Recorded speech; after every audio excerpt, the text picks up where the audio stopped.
টুনি, আমি কাজে গেলাম গো। হ্যাঁ, তা তো বুঝলাম, কিন্তু তুমি দুপুরের খাবার না নিয়ে কাজে যাচ্ছ যে?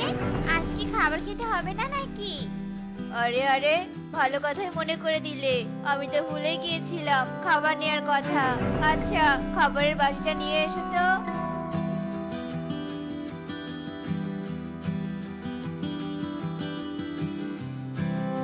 বাবা কাজে যাচ্ছ বুঝছি। শোনো বাবা, আজ কাজ থেকে ফেরার সময় আমার জন্য নতুন জুতো কিনে নিয়ে আসবে, বুঝেছো? আমার বন্ধুরা নতুন জুতা পরে খেলতে আসে, আর আমি শুধু প্রতিদিন পুরাতন ছেঁড়া জুতো পরে খেলতে চাই। আমার খুব খারাপ লাগে, খুব। কিন্তু মা, আমরা যে গরিব আর তোর বন্ধুরা অনেক ধনী, তাই ওরা নতুন জুতা পরে আসে। ওদের মতো তোকে এত নতুন জুতা কি করে দিব রে মা, বলতো? আমি এত কিছু বুঝি না। আমাকে আজ যদি নতুন জুতা এনে না দাও, তাহলে আমি আজ কোনো খাবার খাবো না, বলে দিলাম।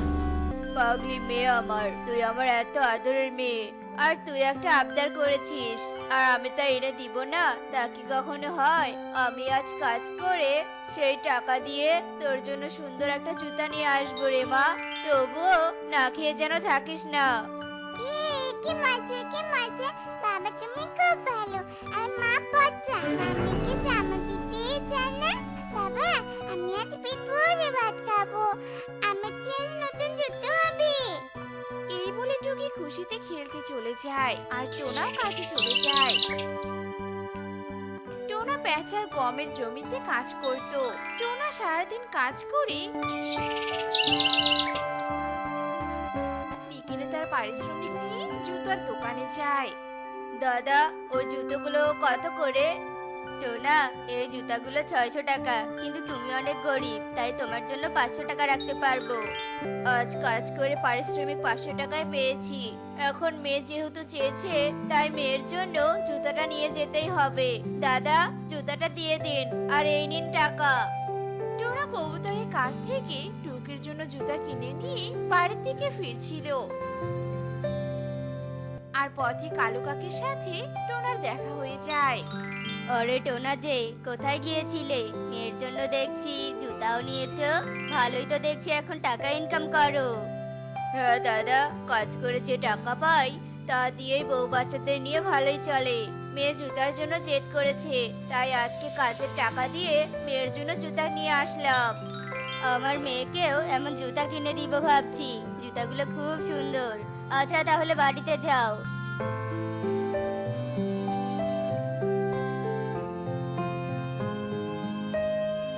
কাকুলি, টোনা তার মেয়ের জন্য জুতা কিনে নিয়ে গেল। জুতাগুলো খুব সুন্দর। আমাদের কুহু ওই জুতা পরলে খুব সুন্দর মানাবে। তাই নাকি? তাহলে এক কাজ করো, টোনার মেয়ের জুতাগুলো চুরি করে নিয়ে এসো।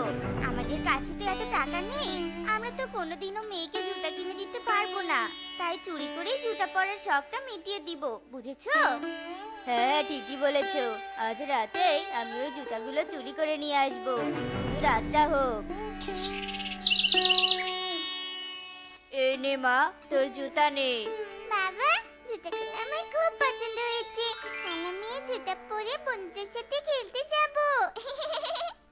হ্যাঁ রে মা, জুতাগুলো রেখে দে, কালকেই পরিস, কেমন? টোনা, আজকে বাজার নিয়ে আসুনি? না টুনি, আজকে কাজ করে যা টাকা পেয়েছি তা দিয়েই এই জুতাগুলো কিনেছি। ঘরে কোনো খাবার থাকলে আজকে ওগুলো দিয়ে চালিয়ে দাও। কাল এখন বাজার করে নিয়ে আসবো। হ্যাঁ টোনা, সামান্যটুকু খাবার আছে, এটুকুই তাহলে খেতে হবে।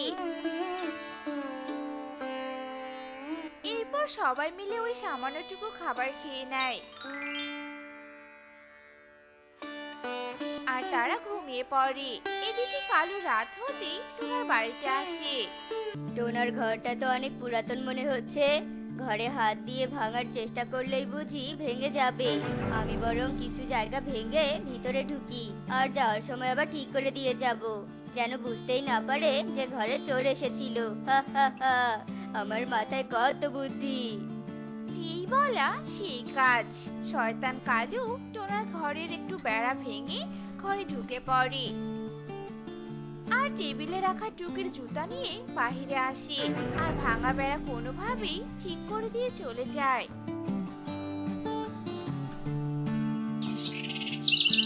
পরের দিন সকালে টুকি তার জুতা খুঁজতে থাকে। মামা, আমার জুতা কোথায়? এখানেই তো কাল রেখেছিলাম। তাহলে কোথায় গেল জুতা? হ্যাঁ, টেবিলের উপরেই তো ছিল। কোথায় গেল জুতাটা? দাঁড়া, দেখছি ঘরে কোথাও আছে হয়তো।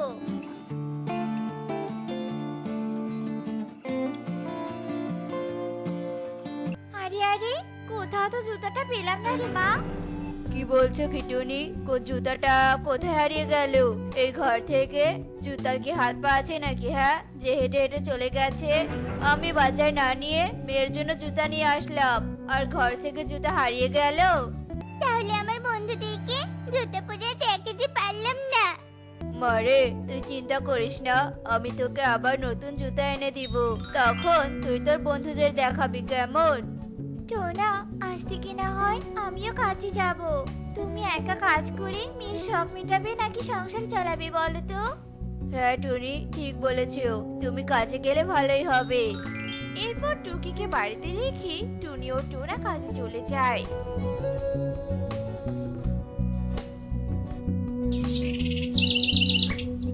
আর দুজনে সারাদিন কাজ করে মেয়ের জন্য জুতা আর কিছু বাজার নিয়ে বাড়িতে চলে আসে। আর কাকলি এসব দেখতে পায়। কালু, টোনাটুনি দেখলাম আজকেও মেয়ের জন্য জুতা আর বাজার করে নিয়ে গেল। জুতাগুলো খুব সুন্দর দেখলাম। তুমি আজকেও জুতা চুরি করে নিয়ে আসবে আর খাবারগুলো নিয়ে আসবে। এখন থেকে আমাদের আর কাজ করতে হবে না গো। টোনার ঘর থেকে প্রতিদিন খাবার, টাকা, জিনিসপত্র চুরি করলেই হয়ে যাবে। হ্যাঁ হ্যাঁ কাকুলি, ঠিক বলেছো, আমি তাই করব। এদিকে টুনি জুতাগুলো আবার টেবিলের উপর রেখে দেয় আর কিছু খাবার সবাই খেয়ে নেয়। আর বাকি খাবারগুলো সকালের জন্য রেখে দেয়। আর সবাই ঘুমিয়ে পড়ে।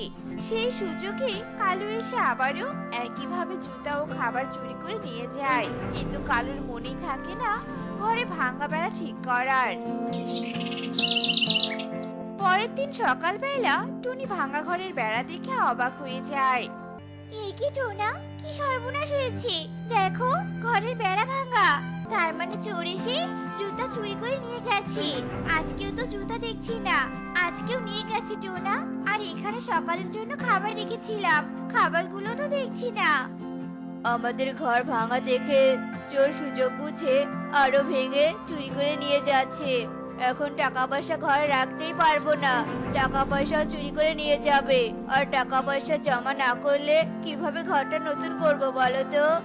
টোনা, এখন তো আমরা নতুন করে কাঠ বাঁশ দিয়ে ঘর বানাতে পারবো না, অনেক টাকার দরকার হবে। তাই আমার মাথায় একটা বুদ্ধি এসেছে। আমরা জঙ্গল থেকে শক্ত মাটি নিয়ে এসে সেই মাটি দিয়ে সুন্দর একটা মাটির ঘর বানাই।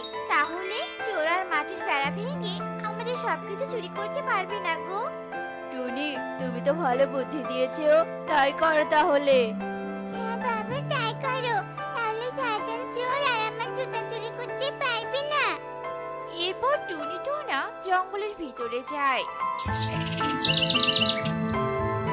আর শক্ত মাটি এনে তাদের ঘরের উপর লাগাতে থাকে। এক পর্যায়ে পুরো ঘর মাটি দিয়ে মাটির ঘর তৈরি করে ফেলে। টুনি, মাটির ঘর তো খুব ভালোই লাগছে, শরীর ঠান্ডা ঠান্ডা লাগছে, আমাদের আর এখন গরম লাগবে না। বাবা, তাহলে এখন আমাকে জুতা এনে দাও। এখন তো আর চোর আসবে না। মারে, আজ তো আর কাজে যেতে পারলাম না, কাল তোকে জুতা এনে দিব। টোনা, আজ এক কাজ করি, আমরা না ঘুমিয়ে চোরকে ধরে শিক্ষা দিব। না হলে আমাদের বনে আরো পাখিদের ঘরে এই চোর চুরি করবে। কিন্তু কিভাবে চোর ধরবো টুনি? এরপর টুনি টোনাকে চোর ধরার উপায়টা বলে দেয়। আর রাত হতেই প্রতিদিনের মতো কালু টোনার বাড়িতে চুরি করতে আসে। কি ব্যাপার, এরা দেখছি ভাঙা ঘরের উপর মাটি দিয়ে রেখেছে, আবার দরজা দেখছি খোলা। হয়তো দরজা লাগাতে মনে নেই এদের, এই সুযোগে চুরি করে পালাই।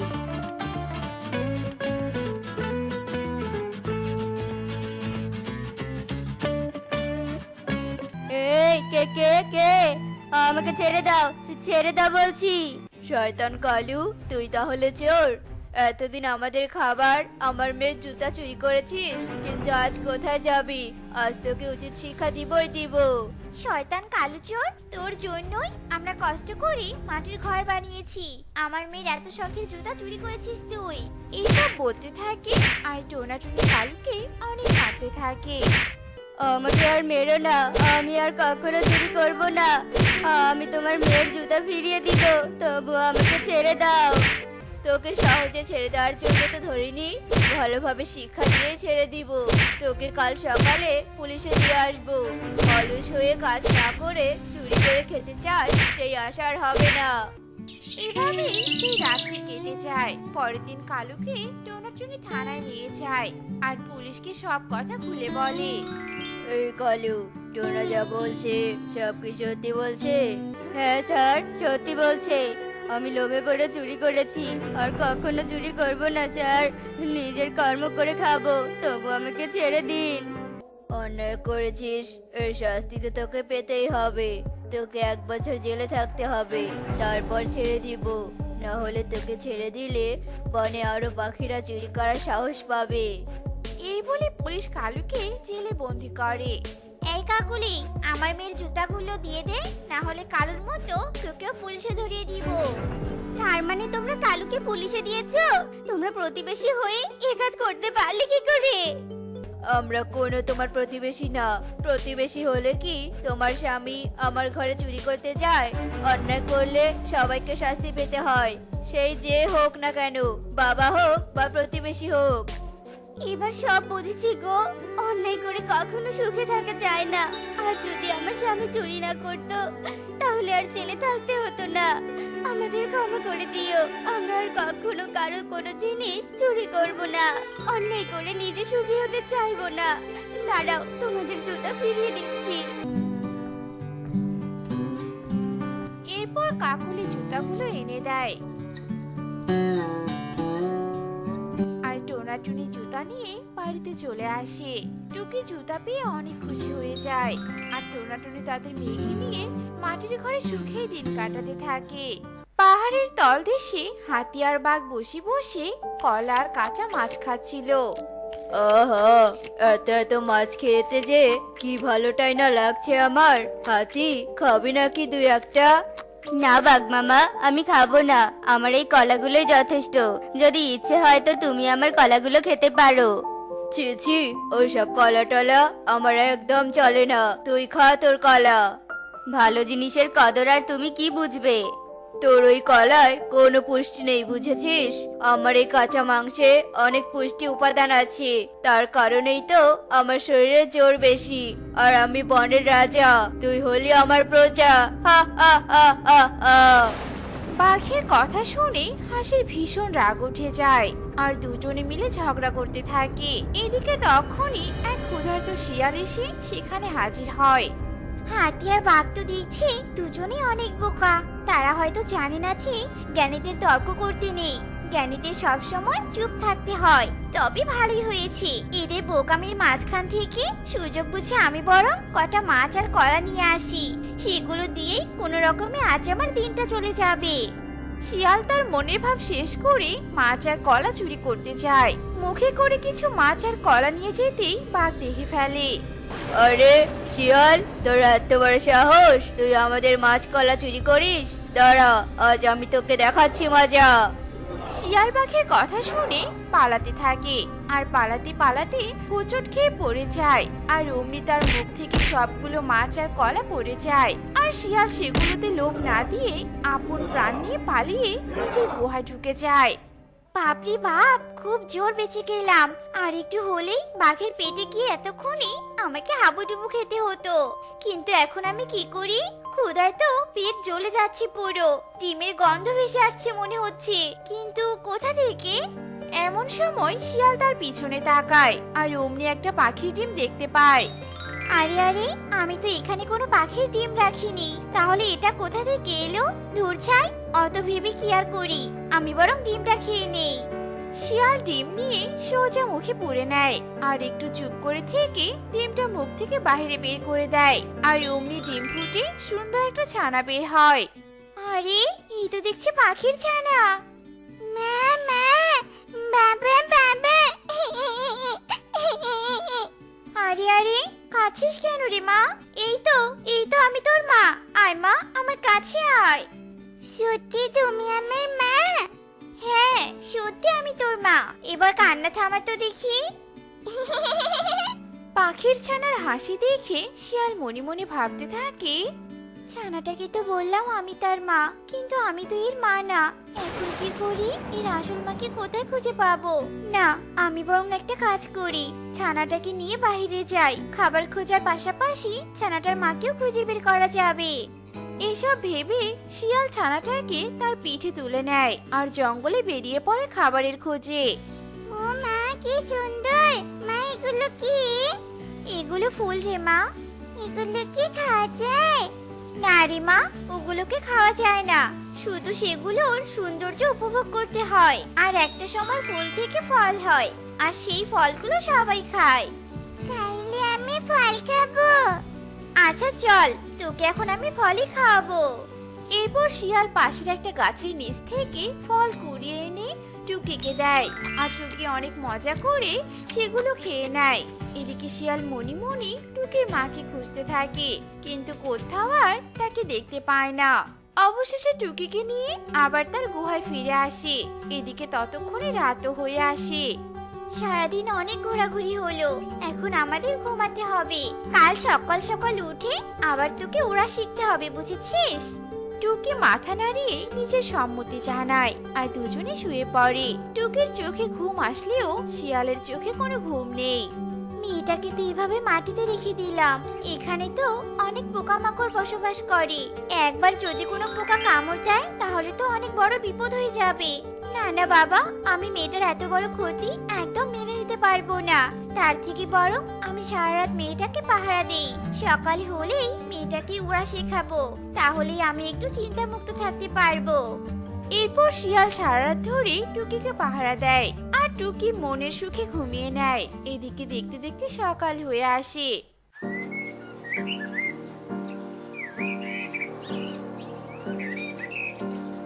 মা টুকি, ওঠ, দেখ রে মা, সকাল হয়ে গিয়েছে, তোকে তো উঠতে শিখতে হবে।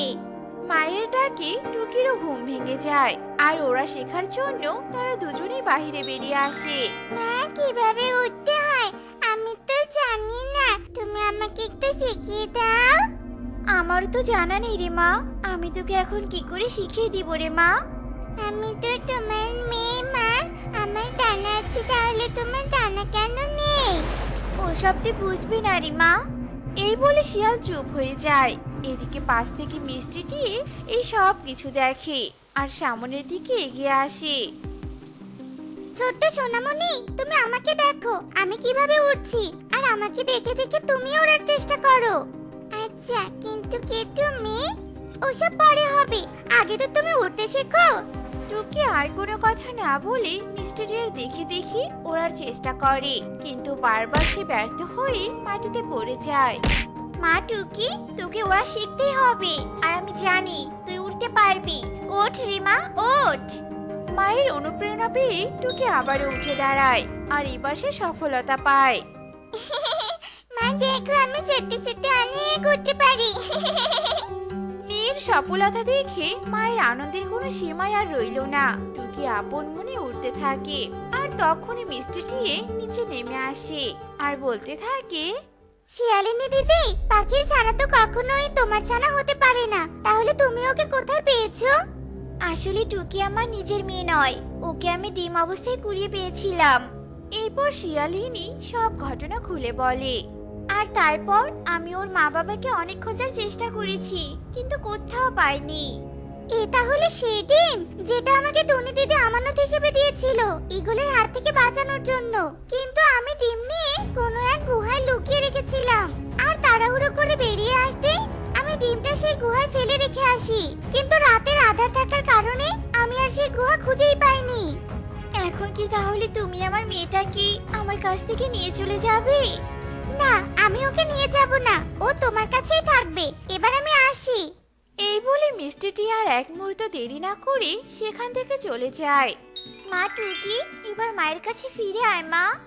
এই তো মা এসেছি। চলো এবার আমরা পাহাড়ের উপরে যাই, ওখানে খাবার আছে। শিয়াল আর না করলো না, তারা পাহাড়ের উপরে যাওয়ার জন্য বেরিয়ে পড়ে। খুব তো আমার খাবার নিয়ে সেদিন পালিয়েছিলি, আজ আমি তোদের দুটোকে একসাথে খাবো। মা টুকি পালা, মা পালা। দুজনে মিলে পালাতে থাকে, আর তখনই তারা সামনে থাকা খাদের মুখে পড়ে যায়। মা তুমি তো খুব ভারী মা, আমি তোমাকে উপরে তুলতে পারছি না মা, আমার শক্তি যে কাজ করছে না মা। শিয়াল টুকির কথা শুনে চোখের জল ফেলতে থাকে, আর ফ্যাল ফ্যাল করে টুকির দিকে তাকিয়ে বলে, মারি তুই অনেক ভালোভাবে বেঁচে থাকিস, আমি মা হয়ে তোর ক্ষতি কখনো মেনে নিতে পারবো না রে মা। এই বলে শিয়াল টুকির পা ছেড়ে দেয়, আর অমনি শিয়াল খাদে পড়ে যায়। আর হঠাৎই টুনি এসে টুকিকে তুলে নিয়ে উপরে উঠে আসে। মা আমার মা, আমার মা আমাকে বাঁচাতে গিয়ে নিজের জীবন দিয়ে দিল। মারে আমি তোর আসল মা, তোর একটা মা গিয়েছে, তাতে কি হয়েছে, আমি তো আছি মা। টুকি টুনির কোনো কথা না শুনে কান্না করতে থাকে। আসলে মায়ের ভালোবাসার কোনো তুলনা হয় না, মা তো মাই, হোক সেটা আপন বা সৎ। তো বন্ধুরা, আমাদের আজকের গল্পটি তোমাদের কাছে কেমন লেগেছে তা কমেন্টে জানাতে ভুলো না কিন্তু।